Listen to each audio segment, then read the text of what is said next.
সবাইকে স্বাগত আমার একটা নতুন ব্লগে। থালাটা দেখে বুঝতেই পারছো আজ একটা বিশেষ দিন, তাই রেডি হয়ে পৌঁছে গেছি সেখানে যেতে প্রায় অনেকটাই লেট করে ফেলেছিলাম। তো যাই হোক, আসল অনুষ্ঠানটা কিন্তু হয়নি। নিমন্ত্রিত মানুষের সংখ্যাও ছিল অনেক। এই সমস্ত কিছু আয়োজনই ছিল এই অনুষ্ঠানের মূল সদস্যের জন্য, সেটা হলো বড় বৌদি ভাই।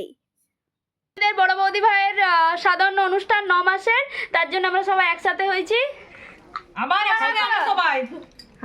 বিয়ে বাড়ির পর ফাইনালি বড় বৌদি ভাই রেডি সেডি হয়ে সাজুগুজু করে বসে পড়েছে খাওয়ার জন্য।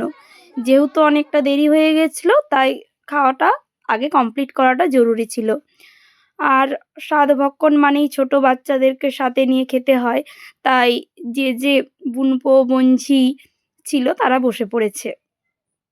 বড় বৌদি ভাইয়ের খিদেটাও প্রচণ্ড পেয়েছে। এখন প্রায় 5টা নাগাদ বেজে গেছে, আর শীতকালের 5টা মানে প্রায় সন্ধে।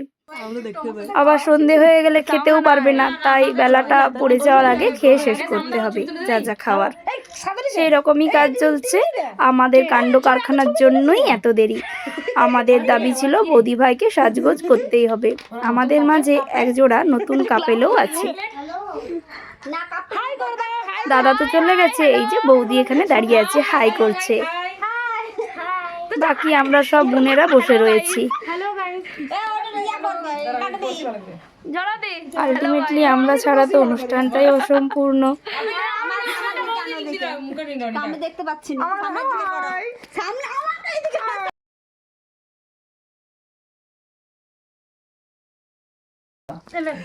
এইদিকে তাকাবে, আমরা সেলফি তুলছে। না না না, আমি তো বড় হইনি না, ছোট।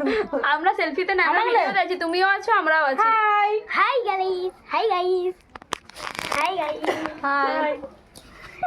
দিদি আছো, তোরা আছো কিন্তু স্পেশাল সেলফিতে আর ওরা সব সময় এন্ট্রি। ওই দেখা আমাকে দেখা। আর দেখি উপর দিকে বলো হাই হাই। তোরা হাই জানো সাথে জানো না। বৌদি ভাইয়ের খাওয়া প্রায় কমপ্লিট হয়ে এসেছে। এরপর যা কিছু রয়েছে তার মধ্যে আমরা ভাগাভাগি করে খাওয়া শুরু করে দিয়েছি। এরপর আমরা করে নিলাম একটু রিলস। ভিডিও করা শেষ হয়েছে, জানিনি কেমন হয়েছে, সেটা আসবে, সেটার জন্য অপেক্ষা করলাম। ক্লান্ত সবাই আমরা মেঝেতেই বসে পড়েছি। ফাইনালি আমাদের রিলস করা কমপ্লিট হয়েছে। যেমন তেমন হয়েছে সেটাও আপনাদের সামনে উপস্থাপন করবো। এটা আমার একটা বুনবো, খুব বদমাশ, খুব দুষ্টু। ওকে ইগনোর করে শুধু আমাদেরকে দেখবেন, ঠিক আছে? ভিডিওটা বানাতে হচ্ছে। সবাই একবার হ্যালো করে দাও। সবকিছু শেষ করে চলে এসেছি গল্প করতে। এখানে চলছে গল্প। এখন আমরা এখানে গল্পের আসর জমাতে আসছি সবাই মিলে। এইখানে দেখছে ফোন, সব গল্প দূরে আসে করে ফোনটাই আসল, ছবিগুলাই আসল, ফোনটাও লয়। আর এখানে বৌদি হচ্ছে, আমি নিজের ছবি দেখতে ব্যস্ত এই জায়গায়। আরে আমি ঘুমাচ্ছি, তুলে দিয়েছে রিয়া, তো দেখছি কেমন হয়েছে। বসে পড়লাম। পেছনে তুমি এই কাজ করছো? নতুন মেম্বারের গল্প শোনার জন্যই সবাই এত ইন্টারেস্টেড। আর এরা কখন থেকে করছে খুব বান্দরামি। আমাকে এই যে বৌদি আমাদেরকে এই বাইরে খেতে দিচ্ছে, জানিনি কিসের শাস্তি। ঠান্ডায় আমাদেরকে বাইরে খেতে দিচ্ছে, এত ঠান্ডায়। এই যে বৌদি, এখন প্রায় রাত্রি 9টা। ঠান্ডায় কাঁপতে কাঁপতে আমরা খেতে বসে গেছি।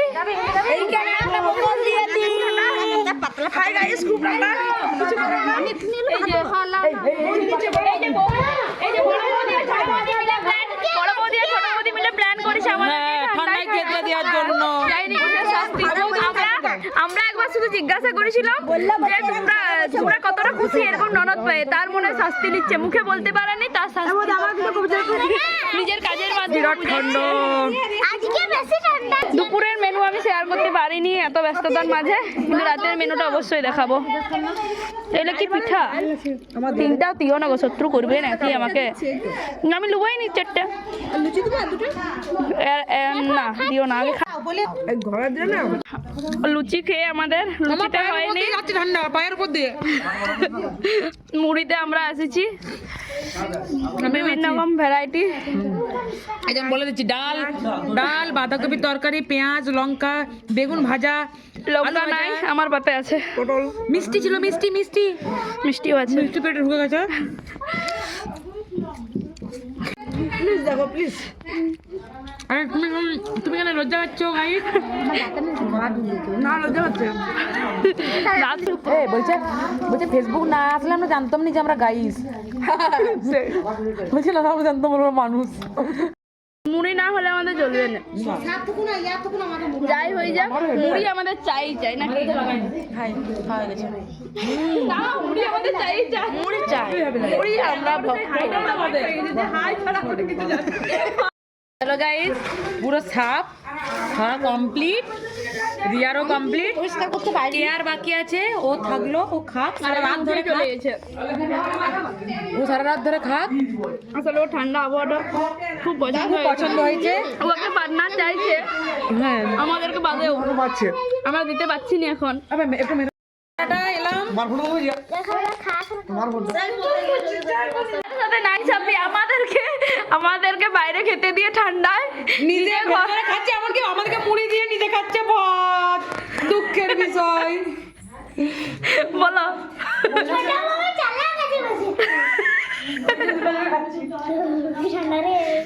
ছোট মামির জ্বর আসছে একটু, তুইও বলবি আমরা বলছি বলে।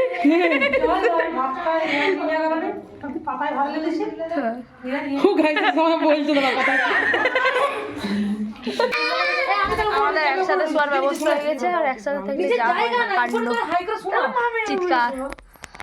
সারাদিনটা অনেক মজা করে কাটিয়েছি। আজ এই পর্যন্ত, টাটা, সবাই ভালো থেকো, দেখা হবে নেক্সট ব্লগে।